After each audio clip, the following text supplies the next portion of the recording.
I returned to my beach house retreat. Daughter-in-law and family took over. She yelled, "This is mine. Get out." I waited calmly, watching collapse. Have you ever walked into your own home and felt like you no longer belonged there? The ocean breeze used to greet me gently every time I arrived. That afternoon, it felt colder, sharper, as if even the air sensed something had shifted. The front door was unlocked. That was the first sign. Inside, the living room was unrecognizable. My cream linen curtains had been replaced with dark gray ones. The antique lamp Daniel once gifted me was gone. The scent of my lavender oil had been replaced by something overly sweet and artificial. Voices echoed from the kitchen. Laughter. Comfortable laughter. I stepped forward slowly, my heels clicking softly against the marble floor. And then I saw her, Lena, standing confidently near the island counter, holding a glass of wine, my wine, as if she had always belonged there. Behind her, her parents were unpacking grocery bags. A cousin carried suitcases upstairs. Drawers were open. Cabinets reorganized. They weren't visiting. They had settled in. Lena turned, slightly startled when she saw me. But the surprise lasted only a second. Then her posture straightened. "This is mine now," she said firmly. Daniel agreed. "You need rest. You can't handle this place anymore." Her words were rehearsed, prepared. I looked around again, slowly, deliberately. Every detail mattered. My framed wedding photo was missing from the hallway. The study door was locked. Papers were stacked neatly on the dining table, but not by me. Daniel wasn't there. Of course, he wasn't. "You should leave," Lena added, louder this time, as if volume could create authority. I studied her face carefully. There was impatience in her eyes. And something else. Fear. She expected drama. Tears. Maybe shouting. Instead, I placed my handbag gently on the console table, the only familiar object left untouched, and walked toward the balcony doors. The ocean stretched endlessly before me, calm and steady, unlike the chaos behind me. This house was purchased after my husband passed away. I signed every document myself. I built my savings carefully. Every corner held memories of rebuilding my life with dignity. And now someone believed they could erase that. I turned back toward them. They were watching, waiting, testing me. Without a word, I pulled out a chair and sat down at the dining table. Calm, still, observing, because power doesn't always announce itself. Sometimes it waits, and I could already see the cracks forming. They just didn't know it yet. When she shouted, "This is mine. Get out," something inside me didn't break. It hardened. I didn't argue. I didn't scream. I didn't remind her whose name was on the papers. Instead, I quietly walked back to my car and sat there for a long moment, staring at the ocean. The waves were calm, almost mocking the chaos behind me. That beach house wasn't just a property. It was the place where I healed after my husband passed away. It was where I learned how to breathe again. It was where my son once promised me, "Mom, this will always be your safe place." And now, his wife stood inside it like a conqueror. I adjusted my sunglasses and picked up my phone. Not to call the police. Not yet. I called my lawyer. "Good afternoon," he answered warmly. "I think it's time," I replied calmly. You see, 6 months ago, when my daughter-in-law started asking strange questions about ownership and inheritance, I quietly made changes. I transferred the house into a protected trust. No one could sell it. No one could claim it. No one could live in it without my written permission. And I had not given that permission.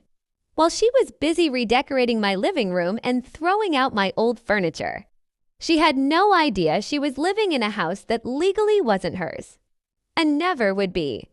My lawyer confirmed everything. They have no rights there. If you want, we can serve them notice tomorrow. I looked back at the balcony where she was standing, speaking loudly on her phone, probably telling her friends how she had finally taken control. Not tomorrow, I said softly. Let them settle in. He paused. Are you sure? Oh yes, I whispered. Very sure. Because sometimes the most powerful revenge isn't loud. It's patient. That evening, I booked a suite at a nearby resort. Ocean view. Peaceful, elegant, temporary. From there, I watched. Within days, cracks began to show. Neighbors started asking questions. The HOA contacted me directly about unauthorized renovations. Utility bills were still in my name, and I quietly scheduled a temporary maintenance suspension. The air conditioning stopped working first, then the internet, then the pool heating system. Small inconveniences. Nothing dramatic. Just enough. I heard later that she was furious, complaining that someone was sabotaging her. Someone? No. Ownership was speaking. My son called me on the 4th day. Mom, what's going on? His voice didn't sound confident anymore. I smiled as I listened to the distant sound of waves from my resort balcony. Oh, sweetheart, I replied gently. I'm just watching. And the collapse had only just begun. By the end of the first week, the energy inside that house had shifted. The confidence she had when she screamed, "This is mine," was slowly turning into frustration. And frustration turns people careless. From my suite overlooking the ocean, I made one more quiet call, this time to the property management company. Routine inspection, I said calmly. Full compliance check. The beach house was located in a controlled coastal community. Renovations required written approval. Structural changes required permits. Even repainting the exterior needed documentation. She had done none of that. When the inspectors arrived, she reportedly tried to block them at the door. This is a private residence, she argued. They smiled politely. Yes, ma'am. Owned by Mrs. Thompson. Silence. That was the first moment reality tapped her shoulder. They documented everything. The removed interior walls, the replaced antique cabinets, the deck modifications. Every unauthorized change carried a fine. And every fine was addressed too. Because while the utilities were still in my name, she had boldly transferred renovation contracts into hers. She had signed everything personally. Confidence makes people reckless. That evening, my son called again. This time, he didn't sound confused. He sounded worried. Mom, they're saying there are violations. Big ones. Did you know about this? I leaned back in my chair and watched the sunset melt into the ocean. Yes, I said simply. There was a long pause. Why didn't you say anything? Because you didn't ask me before letting someone throw me out of my own home. But I didn't say that. Instead, I replied gently. Because sometimes people need to see the consequences of their choices. He sighed deeply. She thought you gave us the house. I never did.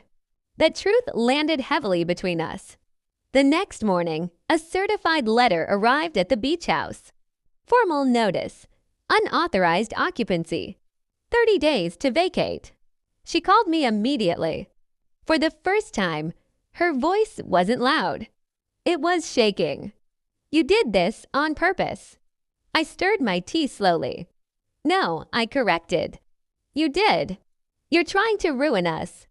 No, I said calmly. I'm protecting what's mine. There was no screaming this time. No bold declarations. Just silence. And fear. Because control was never hers. It was borrowed. And borrowed power always expires. The day the legal notice arrived, the house stopped feeling like a victory. It started feeling like a countdown. 30 days. That number echoed in her mind louder than anything else. Neighbors began whispering. Contractors demanded payment for halted work. The homeowners association issued written warnings about unapproved structural changes. And for the first time, she realized this wasn't a family argument. It was legal. My son came to see me at the resort that weekend. He looked tired, older. "Mom," he began carefully, "why didn't you tell us about the trust?" I studied his face, the same face. I once kissed goodnight in that very beach house when he was a child. "Because it was never yours to assume," I answered softly. He swallowed. "She thought. She believed you were stepping back." "I was," I said. "Not disappearing. There's a difference." He ran a hand through his hair. "The fines are huge. And now the notice to vacate. We can't afford another place right now." There it was. Not anger. Not pride. Reality. I didn't rush to comfort him. I didn't rush to rescue them either. Instead, I asked quietly, "Did she ask me before throwing out my things?" Silence. That silence told me everything. Back at the beach house, tension was rising. The utility suspensions had forced them to temporarily relocate to a rental nearby while repairs were handled. But the rental wasn't beachfront. It wasn't grand. It wasn't impressive. It was ordinary. And ordinary felt like failure to someone who had just claimed ownership of luxury. I heard through neighbors that arguments had become frequent. Blame shifting. Regret surfacing. "She said you were bluffing," one neighbor told me discreetly. "Now she says you trapped her." Trapped? No. I gave her exactly what she demanded. Ownership. Responsibility. Consequences. A week later, another letter arrived, this time outlining restoration requirements. Every wall removed had to be rebuilt to original standards. Every antique cabinet replaced. Every deck modification corrected. At their expense. The estimated cost.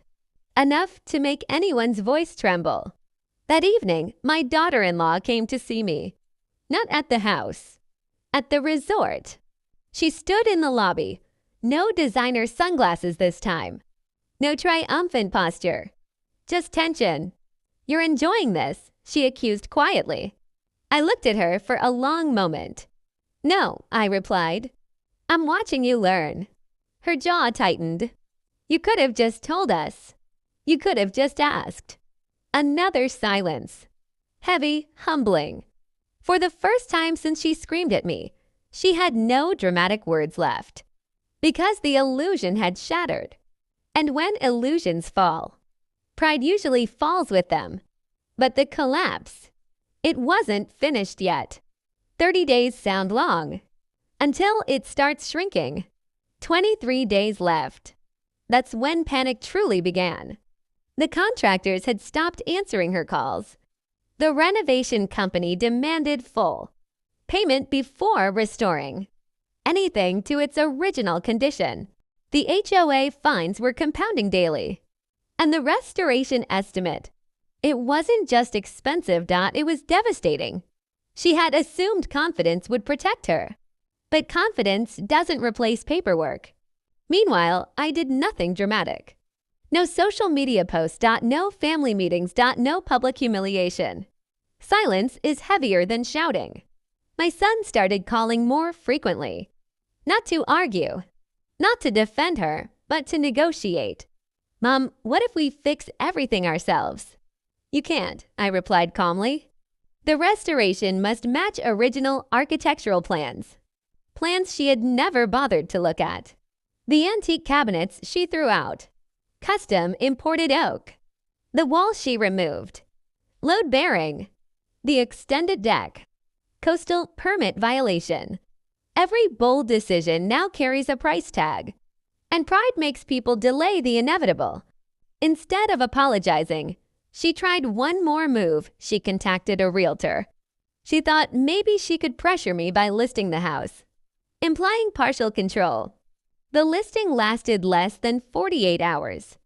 Because legally, she had zero authority.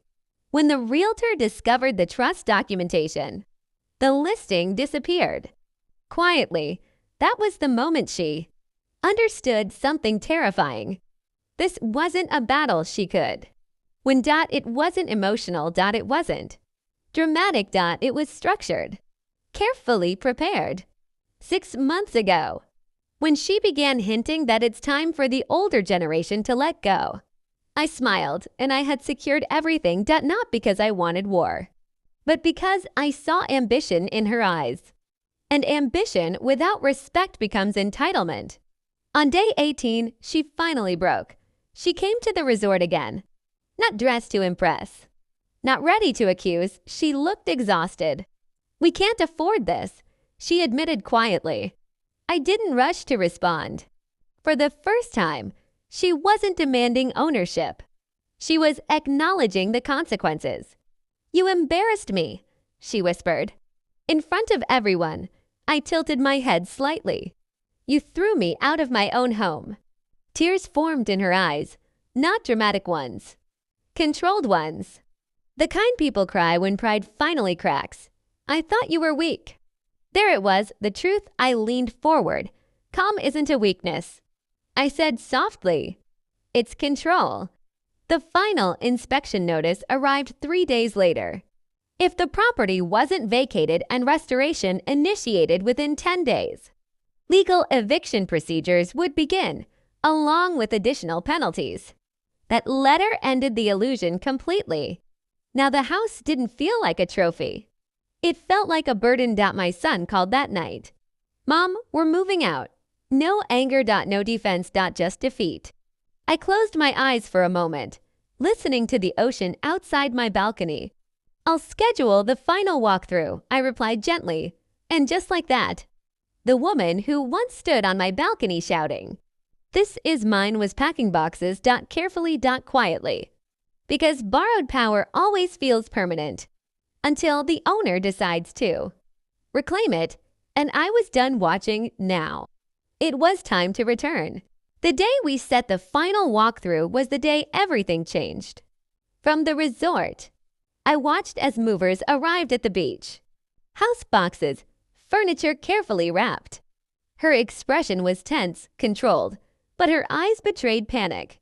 The air around her felt tight, almost suffocating. She had no allies now. My son had distanced himself, reluctantly helping manage logistics. And the neighbors were quietly observing, whispering behind closed curtains. No one wanted to intervene. No one wanted to get involved in a drama that clearly wasn't hers to command. I walked down the sandy path toward the house, not in anger, not in triumph, but because this had been my sanctuary long before she ever set foot in it.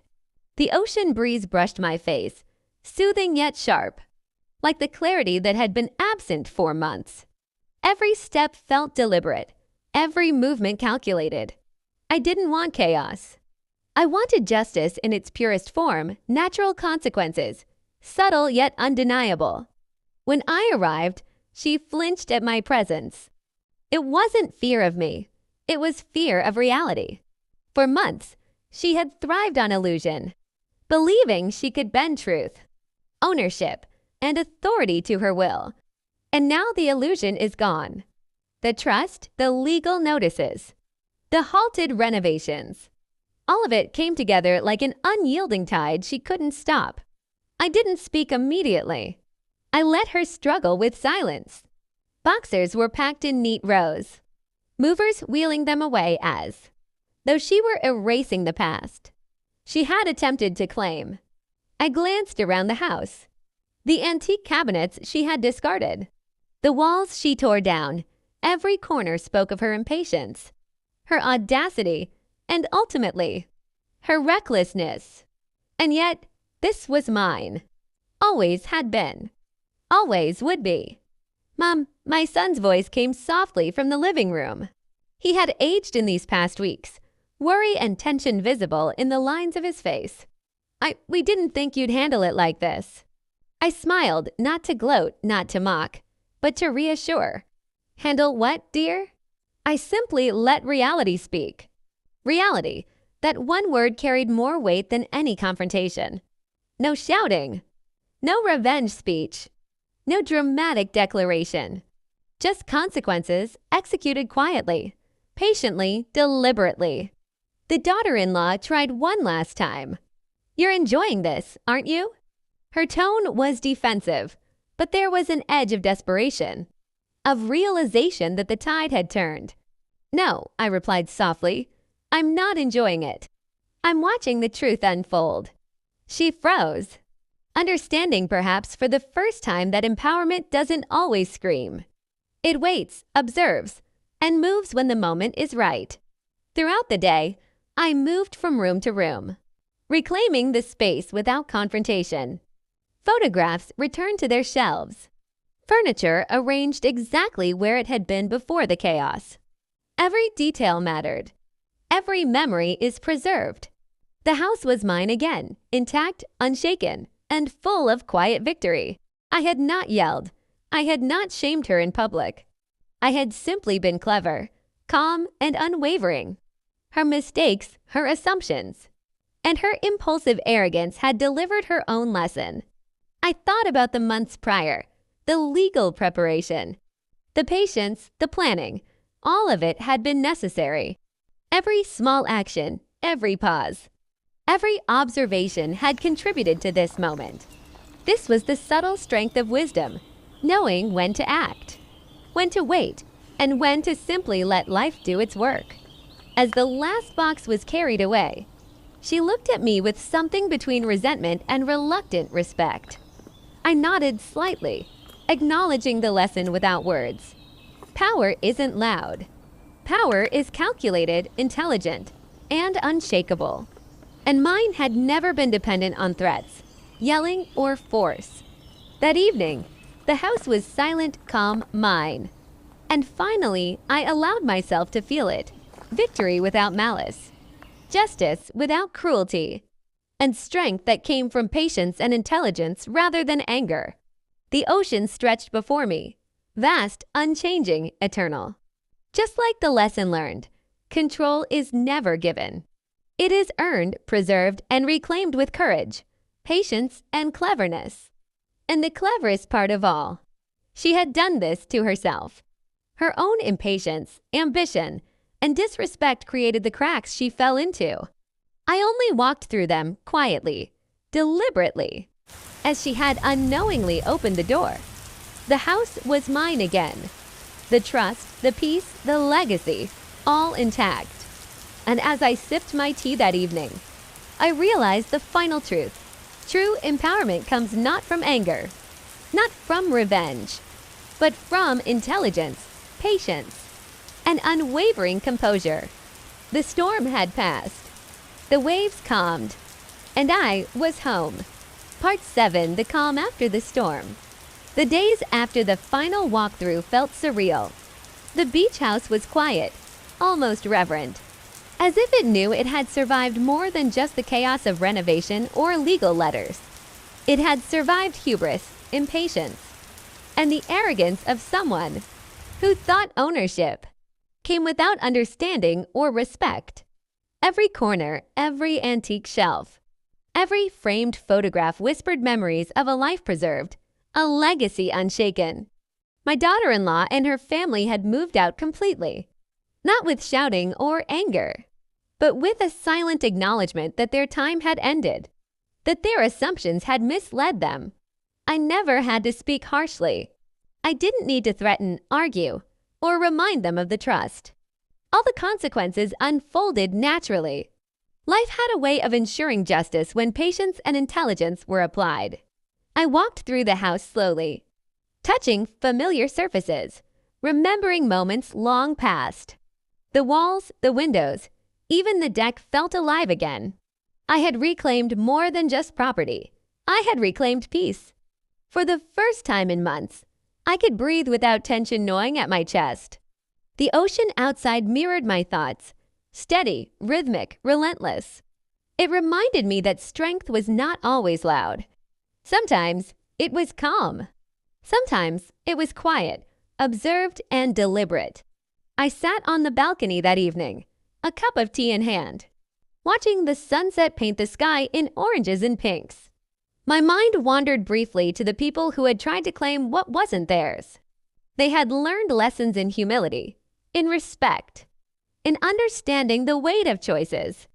And while part of me felt a twinge of pity, the greater part felt satisfaction in witnessing the natural course of consequences. I realized something else. This experience had changed me. It had strengthened my resolve, sharpened my insight, and reminded me that true empowerment is earned through patience, wisdom, and calculated action, not through anger, not through force, not through retaliation that seeks to harm, but through reclaiming control over your own life and ensuring that the integrity of your world remains intact.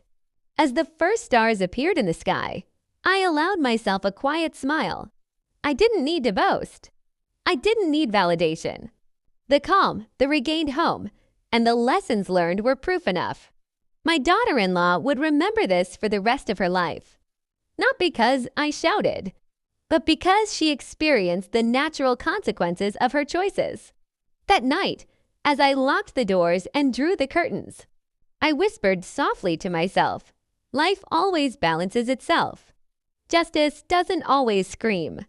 Sometimes it waits quietly until the moment is right. And when it does, it leaves no doubt.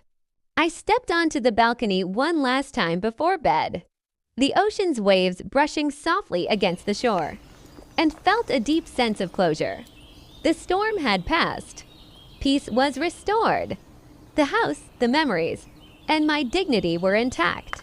And as I turned to go inside, I knew that tomorrow and every day after, I would continue living with the strength, patience, and clarity that had carried me through the hardest months of my life.